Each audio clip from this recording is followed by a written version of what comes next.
ಸಮಾಜದ ಮುಖಂಡ ಮಾನ್ವಿ. ವಿಷಯ ಏನಪ್ಪ ಅಂತಂದರೆ,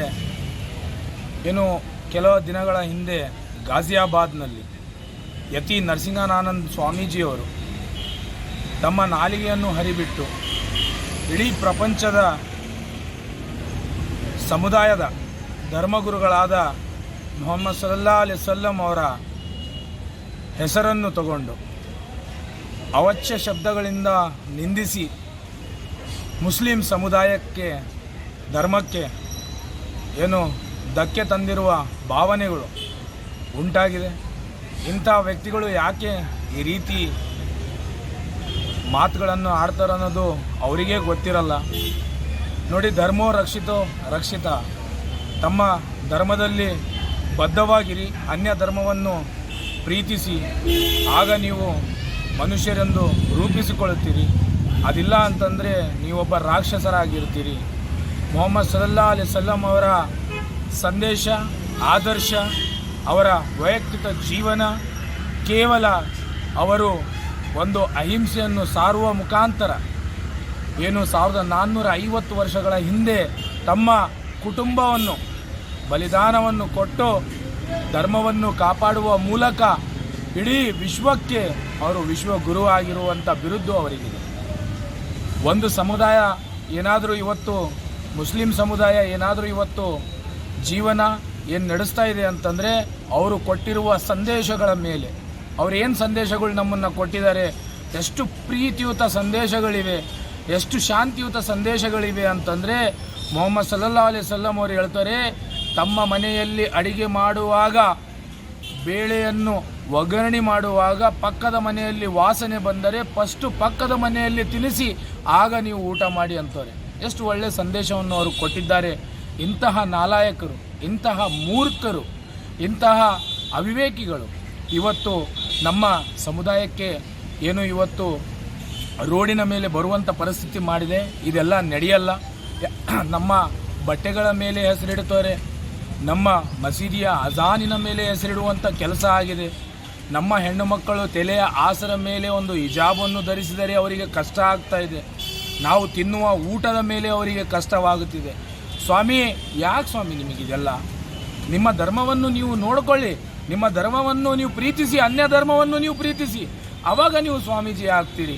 ಇಂಥ ಕೆಟ್ಟ ಪದಗಳನ್ನು ಬಳಸಿ ತಮ್ಮ ಜೀವನವನ್ನು ನರಕದಲ್ಲಿ ಹಾಕಬೇಡಿ. ದೇವರು ನಿಮಗೆ ಈಗಾಗಲೇ ಜೈಲಿಗೆ ಹಾಕಿದ್ದಾನೆ, ನೀವು ಉಳಬಿದ್ದು ಸಾಯ್ತೀರಾ ಅನ್ನೋದು ಈ ಮಾಧ್ಯಮದ ಮುಖಾಂತರ ನಾನು ಹೇಳಿಕೊಳ್ತೇನೆ. ಧನ್ಯವಾದಗಳು.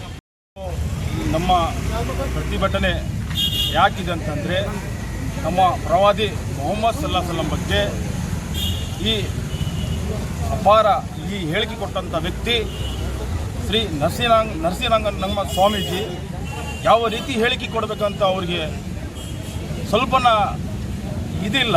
ಯಾಕಂದರೆ ಒಬ್ಬ ಪ್ರವಾದಿ ಮೊಹಮ್ಮದ್ ಸಲ್ಲಲ್ಲಾಹು ಅಲೈಹಿ ವಸಲ್ಲಂ ಬಗ್ಗೆ ಅಪಾರವಾಗಿ ಮಾತಾಡ್ತಾರಲ್ಲ, ಇಂಥ ವ್ಯಕ್ತಿಗಳಿಗೆ ಗಲ್ಲು ಶಿಕ್ಷೆ ಕೊಡ್ಬೇಕ್ರಿ.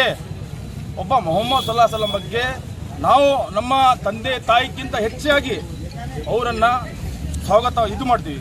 ಇಡೀ ದೇಶ ತುಂಬ ಮೊಹಮ್ಮದ್ ಸಲ್ಲಲ್ಲಾಹು ಅಲೈಹಿ ವಸಲ್ಲಂ ಬಗ್ಗೆ ಗೌರವ ಇದೆ, ಅಭಿಮಾನ ಇದೆ. ನಮ್ಮ ತಂದೆ ತಾಯಿಗಿಂತ ಹೆಚ್ಚಗತ್ತೆ ಹೇಳಕತ್ತಲ್ಲ ನಾವು, ನಮ್ಮ ತಂದೆ ತಾಯಿಗಿಂತ ಹೆಚ್ಚೆ ಮೊಹಮ್ಮದ್ ಸಲ್ಲಲ್ಲಾಹು ಅಲೈಹಿ ವಸಲ್ಲಂ ಅವ್ರ ಬಗ್ಗೆ ಇಂಥ ಹೇಳಿಕೆ ಕೊಡ್ತಾರಲ್ಲ ಇವರು. ಯಾವ ರೀತಿ ರೀ ಇವರು ಮಾತಾಡೋದು? ಸ್ವಲ್ಪ ನಮ್ಮ ಮಾನೇ ಇದೆ ಅವ್ರಿಗೆ ಕಠಿಣ ಕ್ರಮ ತಗೋಬೇಕು. ಯಾಕಂದರೆ ಒಬ್ಬ ಇಡೀ ಹಿಂದೂಸ್ತಾನಲ್ಲ, ಇಡೀ ದೇಶ ತುಂಬ ಇದು ಹೋರಾಟ ಮಾಡ್ತಾರೆ. ಇದ್ರು ಬಿಡೋದಿಲ್ಲ. ಮೊಹಮ್ಮದ್ ಸಲ್ಲಲ್ಲಾಹು ಅಲೈಹಿ ವಸಲ್ಲಂ ಅಂದರೆ ಸಾಮಾನ್ಯ ವ್ಯಕ್ತಿ ಅಲ್ಲ. ಯಾಕಂದರೆ ಅವ್ರು ತಿಳ್ಕೋಬೇಕು ಮೊಹಮ್ಮದ್ ಸಲ್ಲಲ್ಲಾಹು ಅಲೈಹಿ ವಸಲ್ಲಂ ಅಂದರೆ ಏನು ರೀ. ಮೊಹಮ್ಮದ್ ಸಲ್ಲಲ್ಲಾಹು ಅಲೈಹಿ ವಸಲ್ಲಂ ಬಗ್ಗೆ ಮಾತಾಡ್ತಾರೆ. ನಮ್ಮ ತಂದೆ ತಾಯಿಗಿಂತ ಹೆಚ್ಚಿಗೆ ಅಂತ ಹೇಳಕತ್ತೇನಲ್ಲ ನಾವು, ನಮ್ಮ ತಂದೆ ತಾಯಿಗಿಂತ ಹೆಚ್ಚು ಅವರು. ಅಂಥವ್ರ ಬಗ್ಗೆ ಈ ರೀತಿ ಮಾತಾಡ್ತಾರೆ ಅಂದರೆ ಅವ್ರಿಗೆ ಗಲ್ಲಿ ಶಿಕ್ಷೆ ಆಗಬೇಕು.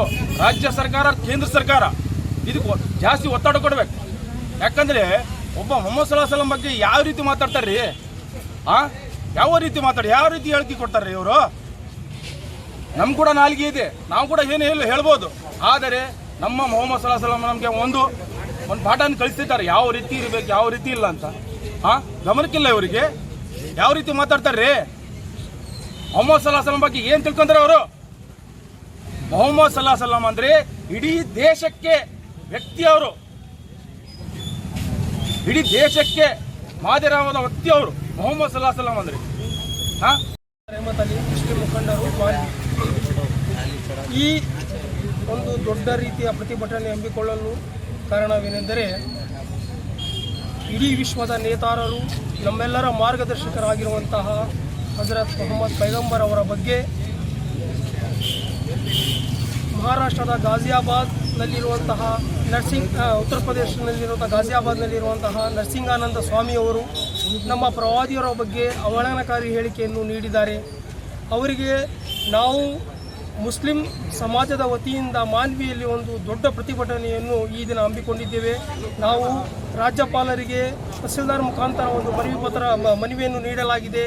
ನಾವು ಈ ದೇಶದ ಕೇಂದ್ರ ಸರ್ಕಾರದ ಗೃಹ ಸಚಿವರಾದಂತಹ ಅಮಿತ್ ಶಾ ಅವರಿಗೆ ಕೇಳಿಕೊಳ್ಳೋದೇನೆಂದರೆ ಇಂಥ ಹೇಳಿಕೆ ನೀಡುತ್ತಿರುವ